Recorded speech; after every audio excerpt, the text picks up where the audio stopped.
Hey folks, this is Brian. This will be the last video on ChaosiumCon. I did forget about on Saturday there was a table set up for Johnstown Compendium publications. That's where I got Nick's manifesto. There are a couple of the compendium type publications that I've had my eye on, especially with was it DMs After Dark running 6 seasons of Sartar. There's a couple of events that occur there. Going, I'm interested in seeing how people handle that. So I picked up 6 seasons in Sartar and The Black Spear by Nick Brook, who was kind enough to stand it for me. Where to go? There it is. And Positive had got Treasures in Glorantha because it's one of the things that I've been trying to figure out is how do magic items in Glorantha, what they like, how they work, that kind of stuff. Because the obvious stuff that everybody starts with, a 2-point matrix or a PowerPoint. What do we call them? Mana batteries back in the day. Matrix.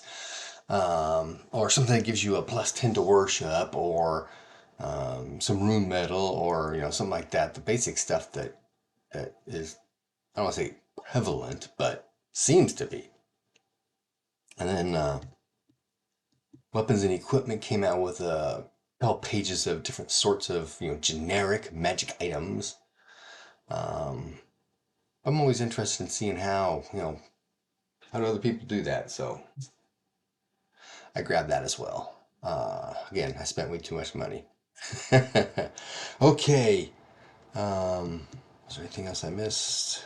I don't think so. Okay, so Sunday there was a Pendragon panel, which reminds me. Nope, I've got a picture. Uh, Maybe I'll use it as a thumbnail for this video if I can.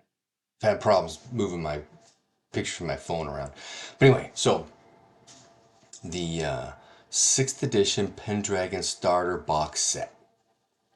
They had 2 copies at ChaosiumCon. They're, I guess they call it a print copy. They're not bound or anything, just everything laid out and the pages and things like that. They wouldn't let us get, too detailed on the information necessarily, but let's take pictures of the pictures, right? The cover of the box and some of the character sheet folios. They do the folio thing like they did with the Runequest starter set. So, my buddy Bob, uh, it was initially going to be Jeff and Dave Larkins, but Dave wasn't able to make it. And then the closer they got to Sunday morning, the closer Jeff realized he's not going to be able to make the panel either because he's got to get to the airport to get on a plane. So it was Dave, not Dave, it was Bob and another David, who it was the fellow who worked on the magic system, which will be similar but streamlined, he said, to the 4th edition. Um, then he talked about some of the other upgrades. I know there was some things going on with passions, so that even if you have a low passion, it's worth trying for. Because failure is not as severe as it used to be. I think is what it comes down. And they blocked them into categories, and so you're kind of limited on how many passions you can have and how high those passions can go. They're sort of like traits where they're balanced. You've got that 40 points is what he said. Um, Between it almost seemed like there were just 2 passions in each category kind of thing. It was interesting. Didn't get a chance to see how many specifically and what they were, but that's okay. Um,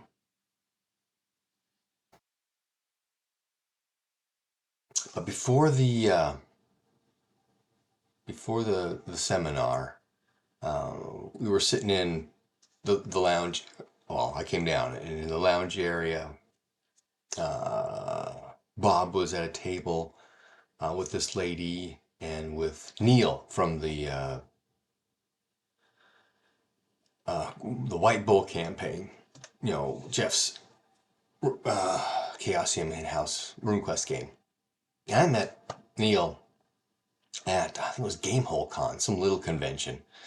And so it was nice to be able to meet him again. In fact, Seth Sorkowski was at the convention. He had a couple of panels that he was on. He didn't seem as talkative as he was last time. And Evan and JM are on. Shoot, I forgot what their channel is. But he was there, and we got talking a number of times, so we kept crossing paths and stuff. It was cool. Because I communicate with him on their Glorantha videos that they put out. Because, you know, I'm not a Gloranthophile. I'm digging in deeper bit by bit by bit by bit as I can. So I'm, you know, sucking up all the Glorantha stuff I can get my hands on.